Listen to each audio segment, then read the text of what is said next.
Site से शवों को निकाला गया है और ईरानी सेना की टीम शवों को निकालती हुई जिस तरीके से नजर आ रही है वो तस्वीर आपके सामने। क्रैश साइट से शवों को निकाला जा रहा है, ये तस्वीर, ये लेटेस्ट वीडियो आपके सामने। ईरानी सेना की टीम किस तरीके से शवों को निकाल रही है और कितने घंटे बाद वो इस लोकेशन तक पहुंच पाई है, और लोकेशन पर पहुंचने के बाद जिस तरीके से हेलीकॉप्टर क्रैश नजर आया है उसकी और तस्वीरें भी आपके सामने होंगी। लेकिन रईसी की मौत के बाद अब के हालात हैं क्या? फिलहाल ये इस वक्त की लेटेस्ट तस्वीर आपके सामने, जहां ईरानी सेना की टीम शवों को निकाल रही है। और जो बात मैंने आपसे थोड़ी देर पहले आपको बताई उसी को लेकर दूसरी बड़ी खबर, क्योंकि रईसी की मौत के बाद ईरान में इमरजेंसी मीटिंग और रईसी के अंतिम संस्कार को लेकर इस मीटिंग में चर्चा की गई है। आगे के फैसलों को लेकर भी इस मीटिंग में चर्चा की गई है। हालांकि जो इस वक्त हालात बने हुए हैं उसकी एक एक तस्वीर तो सामने आ रही है, लेकिन अब आपको बता दें रईसी के अंतिम संस्कार को लेकर इस वक्त इमरजेंसी मीटिंग जो बुलाई गई थी उसमें चर्चा की गई है। और आगे के फैसलों को लेकर जिस तरीके से चर्चा की जा रही है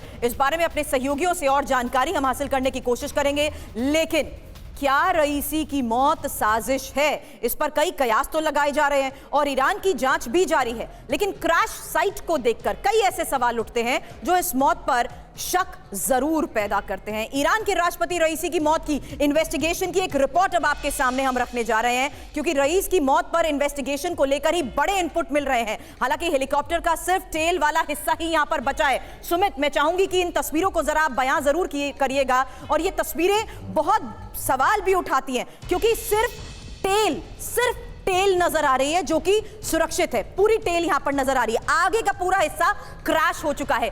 ये जानना बहुत जरूरी है कि एक्सपर्ट्स भी, एविएशन एक्सपर्ट्स क्या बताते हैं कि आखिर किन सिचुएशंस में ये हादसा हुआ होगा। क्या वाकई सीरियस अनकंट्रोलेबल सिचुएशन थी कि हम उस तस्वीर को देख पा रहे हैं जहां हेलीकॉप्टर की सिर्फ टेल सुरक्षित नजर आ रही है?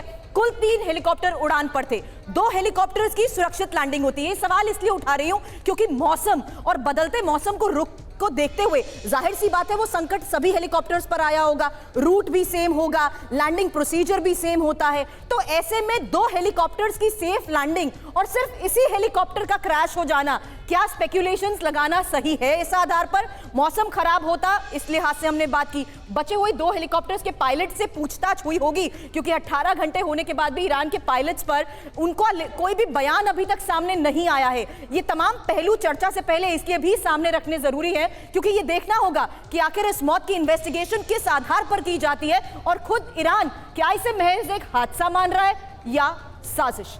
देखिए सुरभि, अभी इंपॉर्टेंट डे था जब ये हादसा हुआ, तो प्राइमरली सबसे ज्यादा फोकस सभी का, चाहे आप सिक्योरिटी फोर्सेस ले लीजिए, रेस्क्यू ऑपरेशंस को ले लिए, सबसे ज्यादा इंपॉर्टेंट था कि उस लोकेशन को पिन पॉइंट करके ढूंढना, रेस्क्यू ऑपरेशन को चलाना। अब वो पहला स्टेज पार हो चुका है, तो दूसरा स्टेज है इन्वेस्टिगेट करना कि आखिरकार क्या फॉल्ट आएगा। स्पेकुलेशंस बहुत हैं, चीजें बहुत हैं कि आखिरकार ये जानबूझ के किया गया, कंट्रोवर्शियल, या फिर कॉन्स्पिरेसी थी, इसके पीछे कोई टेक्निकल ग्लिच था, या फिर सच में वेदर का ही कोई इशू था जो बिल्कुल पायलट संभाल नहीं पाए। अब इंपॉर्टेंट ये भी है सुरभि, क्योंकि देखिए ऐसे लगातार कंडीशंस के अंदर जो पायलट्स होते हैं, खासतौर पे जो राष्ट्रपति का एयरक्राफ्ट उड़ा रहे होते हैं, हेलीकॉप्टर उड़ा रहे हैं, वो बहुत एक्सपीरियंस पायलट्स होते हैं। ऐसा नहीं है कि उनको इलाकों के बारे में नहीं पता होता, उन्होंने रेकी की होती है, कई बार मल्टीपल रेकी की जाती है, पूरे रूट के बारे में जानकारी ली जाती है, उसकी मैपिंग को देखा जाता है, और यही वजह है कि लगातार स्पेकुलेशन ये है। अगर बात करें, मौसम खराब है तो जाहिर सी बात है अगर उसी रूट से बाकी हेलीकॉप्टर्स भी गुजर रहे हैं तो उनका एक कम्युनिकेशन लेवल भी तो होता है ना, जिसमें वो कन्वे कर देते हैं कि